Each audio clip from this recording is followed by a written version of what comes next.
میری بات آپ نے سن لی، میری سطح بہت بلند ہے، میں نے ان لوگوں کو پڑھا ہے، ایمانداری سے پڑھا، اور ان کے اصل دفتر میں نے کنگالے کہ شیعہ کہاں سے چلے اور ان کے علم کیا. میں اللہ کو گواہ کر کے کہتا ہوں کہ ان میں بڑے بڑے فاضل پیدا ہوں، ان کے پائے کا ایک بھی نہیں آپ دکھا سکتے. باقی صحابہ کو برا کہتے ہیں جو انہیں پتہ چلا کہہ رہی ہیں، جنہیں پتہ چلا کہ فاطمہ کو مارا حضرت عمر نے، ان کے بازو توڑا اور ان کے بچہ پیٹ سے گرایا، وہ کیوں نہ برا کرتے؟ اب یہ صحیح ہے یہ غلط روتے ہیں، آپ کتابوں میں لکھا، آپ کہیں گے اس کی سند ضعیف ہے، وہ کہتے ہیں کہ ہمیں اعتبار کتابوں میں راویوں نے میرے بھائیوں لکھ لیا سب کچھ، اب شیعہ اس سے جان نہیں چھڑا سکتے. وہ کہتے ہیں وہی عمر ہے جس نے حضور کو کاغذ قلم نہیں دیا. آپ نے آخر وقت کہا لاؤ میں تحریر لکھ دوں، نکالو. وہ کہتے ہیں اپنی بخاری 6 جگہ لکھا. اللہ کے نبی نے آخر وقت کہا لیاؤ سامان، میں ایسی چیز لکھوا دوں میرے بعد گمراہ نہ ہو. کس نے اٹھ کر کہا کہ ہم نہیں لکھوائیں؟ حضرت عمر نے کہا کہ قرآن کافی ہے، ہمیں نہیں حضور کی تحریر چاہیے. کہتے ہیں اس کو کہتے ہیں حضرت اللہ کے رسول کی وصیت نہیں لکھنے دی.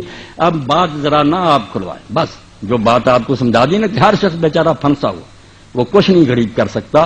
جو کسی نے پڑھ لیا اس کے دل میں بیٹھ گیا. یہ نہ کافر ہیں نہ بے دین ہے، رسول اللہ کے دیوانے ہیں.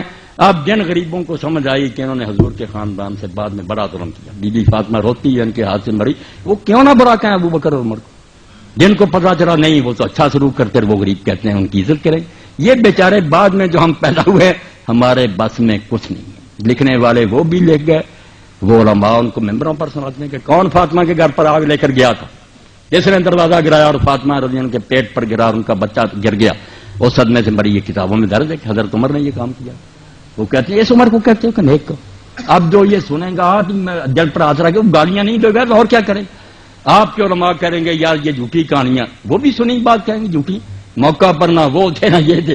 لکھنے والوں نے ظلم بھی لکھ دیے، لکھنے والوں نے ان کے عدل بھی لکھ دی.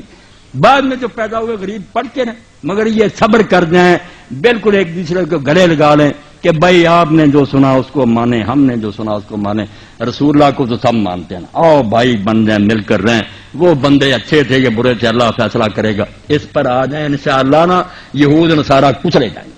اور اگر آپ نے یہ بحثیں چھیڑی رکھی کوئی عالم مناظرے سے انہیں ختم نہیں کر سکتا. آپ آج سن لیں، میرا یہ ریکارڈ پہنچا دے، جو بندی ہو بریلوی شیعہ میدان میں آئے مجھے لے جائیں انٹرنیٹ پر، یہ سارے گروہ بیٹھ لیں، میں اکیلا ہی ہوں گا، منوا دوں گا کہ سارے اپنی اپنی ذات پر سچی. یہ کتابیں نکال لو.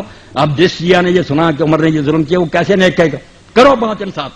اور جو کہتا وہ اتنا نیک تھا وہ برا کیسے کہے گا؟ مگر کتابوں کا کون فیصلہ کرے کہ ان میں سے کون معتبر ہے؟ یعنی ہم کہیں گے ہماری معتبر ہے، وہ کہیں گے ہماری معتبر ہیں. سب کے حال تہجد گزار ولی روزے رکھنے والے بیچاروں نے جو سنا اس پر لگے ہوئے. خدا کے لیے اس بات کو سمجھنے کی کوشش کریں، جو سنا ہے لوگوں نے اس پر پھنسے ہوئے. کوئی بے دین نہیں مرنا چاہتا نہ کوئی برا. باقی جو پیٹ کی خاطر لڑا رہے ہیں نا ذاکر وغیرہ اور ادھر ہمارے ملا، یہ تو بیچارے ان کا دھندا ہے، ان کی بات نہیں. عالم اگر کھوائے وہ سامنے آئے، میں اس سے بات کروں گا. کیا نکالو اپنی کتابیں. یہ ہدایت سے بڑی کوئی کتاب آپ کی ہے؟ کیوں اس میں لکھا ہے کہ شیعوں کے ساتھ رشتہ داری جائز ہے؟ کیوں ان کے لکھا ہے کہ ان کے پیچھے نماز جائز؟ یہ شامی نکال لیں آپ. صاف لکھا کہ جو مفتی محمد شفیع رحمۃ اللہ علیہ دیوبندی، یہ تقی عثمانی کے والد سے امداد المفتی یہ نکال. اس میں جب لوگوں نے پوچھا کہ شیعوں سے رشتہ داری، انہوں نے کہا جو گاڑیاں بھی دیتے ہیں حضرت ابوبکر عمر کو ان کو کوئی کافر نہیں کہہ سکتا. اور لکھا کہ جو خلاصہ الفقہاء میں لکھا کہ یہ کافر ہے، قول مخالف للاجماع. یہ خود مفتی محمد شفیع صاحب نے کہ بالکل ردی قول ہے، گالیاں دینے سے کوئی کافر نہیں ہوتا. ایک بےہودگی کہہ سکتے ہیں کافر کیسے ہوگا؟ کافر ہوگا کوئی کمبخت جب یہ کہہ دے گا کہ اب میں محمد رسول اللہ کو نبی نہیں مانتا. یہ کلمہ پڑھ کر اسلام میں آیا تھا، نہ ابو بکر کا کلمہ پڑھ کر آیا تھا، نہ علی کا آیا تھا. یہ بعد میں آئے، حضور کا کلمہ پڑھا تھا. جس کمبخت نے اس میں شکدار کر دیا نا کہ اب مجھے یقین نہیں رہا، میں نہیں آپ کو نبی مانتا. کافر ہوگا، صرف وہ حرام نہیں ہوگا، باقی کافر نہیں ہوگا جتنا چاہے مناظرہ کرے. کافر کس سے ہو گیا؟ وہ رسول اللہ کو نہیں مانتا. نبی رسول اللہ یا علی نبی، ابو بکر نبی، یہ نبی نہیں ہے، نبی کی امتی.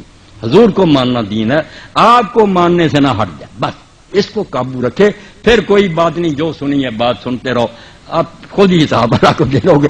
رسول اللہ کو نہ چھوڑ دینا، معاذ اللہ، اس سے نہ قدم پھسل جائیں.